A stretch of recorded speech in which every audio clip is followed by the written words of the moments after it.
Hello again and welcome to another Mordian Glory video. In today's episode, I'm going to share with you my quick and easy technique for painting greenskins. This colour scheme isn't going to win any golden demons, but it will allow you to paint up your models very quickly and effectively and have them look good on the tabletop as well. And if you're like me, drowning in a sea of grey minis and you just want some way of getting them looking half decent on the tabletop, then this is the video for you. And so without further ado, let's grab our paintbrush and dive right into today's episode.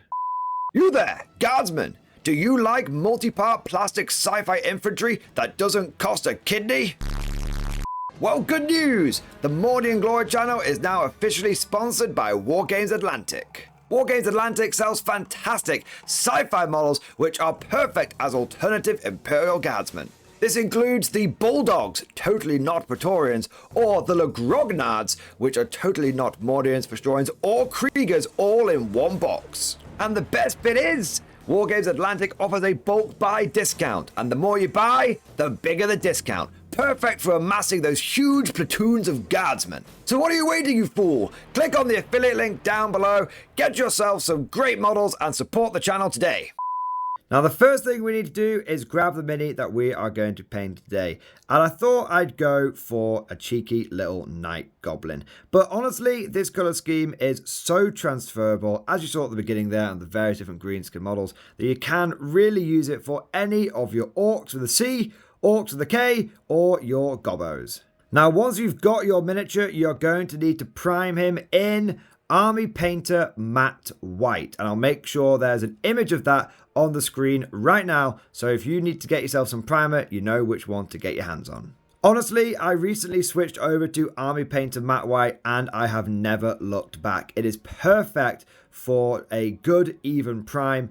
And also, it's absolutely fantastic when it comes to using speed paints and contrast paints. Really makes the colours pop. Speaking of colours, these are the ones that we've got in front of us today. We're going to be using Purple Swarm, Dark Wood, Orc Skin, Broadsword Silver, Holy White and Grim Black. All of these are available from the Army Painter Speed Paint range 2.0 and I have used all of these and they are very good. They go on smoothly and they come out in really nice, bright, vibrant colours that really pop on the tabletop. So let's start off with that Purple Swarm and we're going to put it on all of the cloth on this Night Goblin.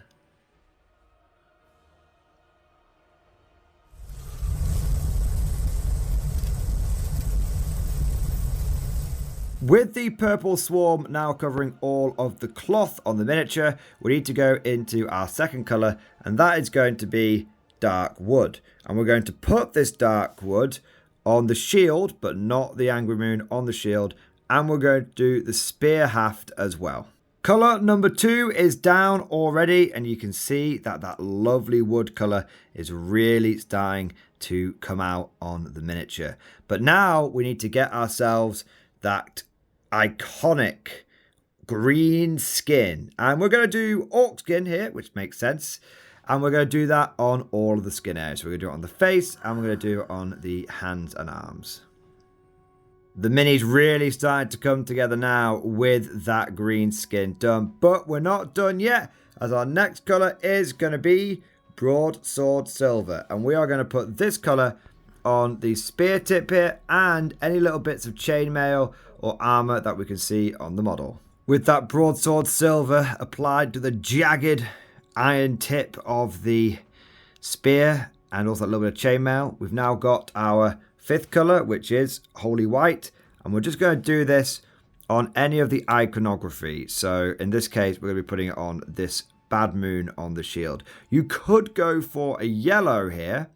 I think that would look very, very jazzy, but I decided to go for white because I feel like that'll match a little bit better with the purple. But I think both would look very, very good. That only takes a few seconds, so now we'll get straight on to our next colour, which is Grim Black. And we're just going to do the boots, and that shouldn't take too long either. And that is our little boots done. Now what we could do is just paint the base brown and chuck some flock on it and we would be done. But I want to add in a few extra colours here just for fun. Just for a little bit of extra detail. These are totally optional, and if you don't fancy doing them, there's no issue with that at all. What I want to do is add in Slaughter Red and do that over the little goblin's eyes. I want to do Hardened Leather for the little goblin belt, and I want to do Pallid Bone for the little goblin teeth. Now, truthfully, you could have just do the whole face in green and not worry about picking the teeth out. When you've got 30 or 40 of these guys in a unit, you're not going to notice the teeth. Truthfully, you could do the little belt in the purple or in the white if you wanted to, and again, it would look absolutely fine. And honestly, no one's going to see the little red eyes either. But I want to add them in just to add that little extra detail to the model, because I think it'll be fun to do. And there we are with the little extra details added in. Honestly, you can barely tell the teeth have been done. They are just slightly yellowed now. The eyes are slightly red. The eyes are actually a very good red colour, but hidden underneath that hood, you know, when you're looking sort of top down, when you're looking at these guys, you're probably not going to see them. And likewise with that. The only one you could argue that is very noticeable is the belt.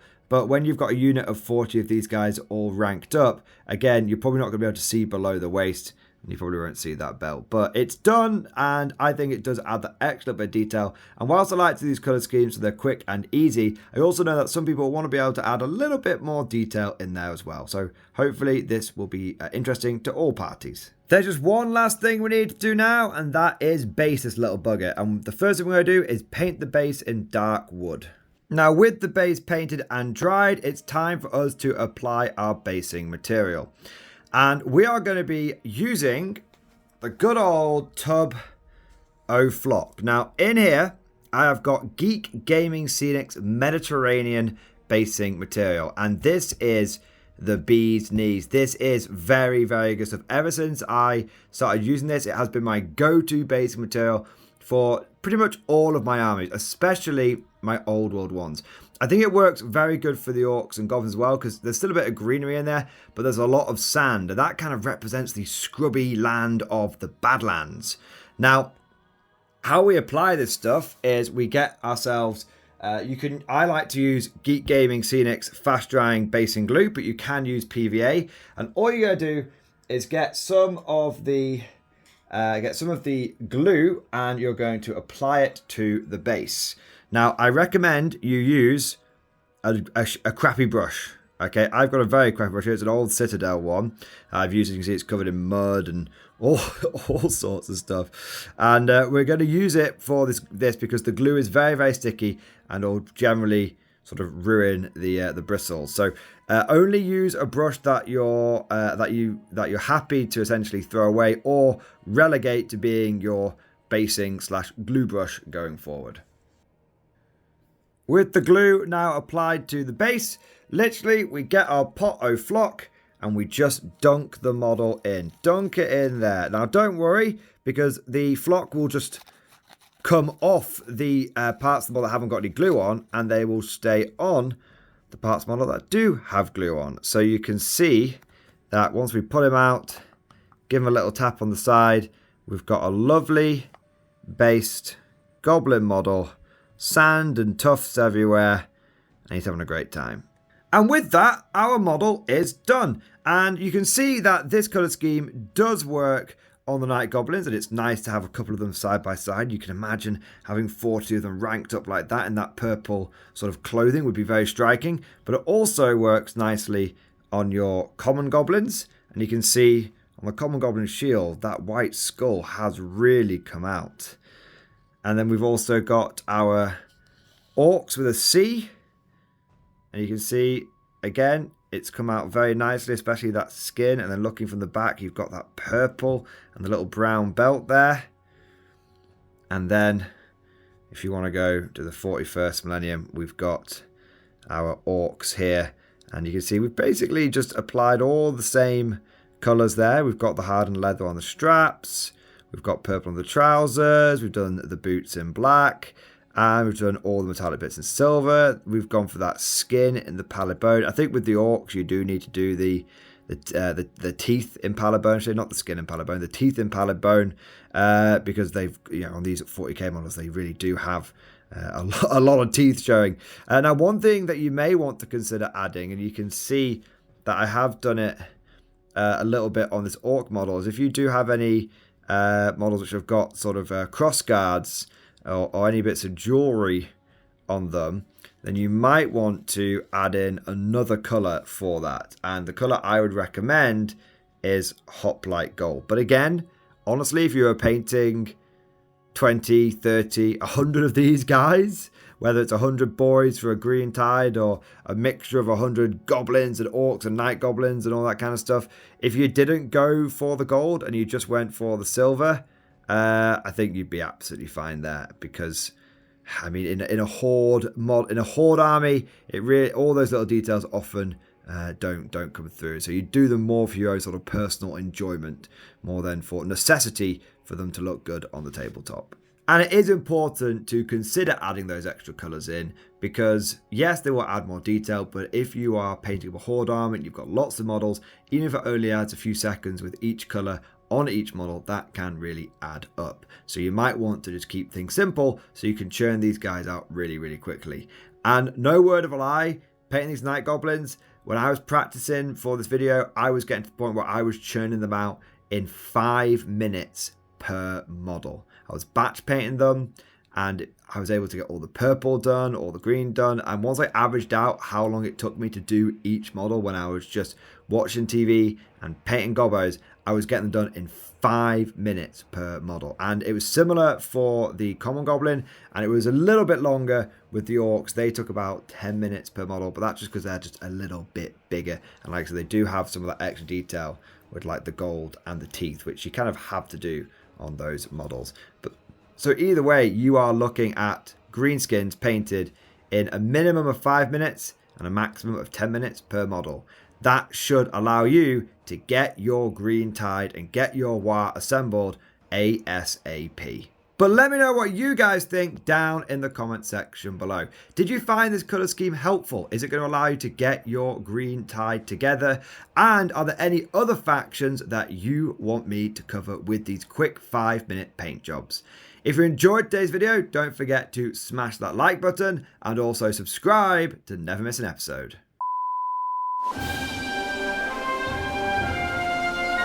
Would you like to know more? If so, then please consider becoming a channel member or patron. By supporting the channel, not only will you be doing your part, but you'll also be helping me create more content for your viewing pleasure and unlocking a whole host of perks. You get everything from a badge next to your name, custom emojis, but the big one is access to the Mordian Glory Discord server, an online community with almost 2,500 active members. It's always popping off in the MG Discord. We've got channels for army lists, hobbying, tactics, stories, and even a pretty spicy meme section as well. For all you greenhorns that wanted to see the Mordian glory hole, today is your lucky day.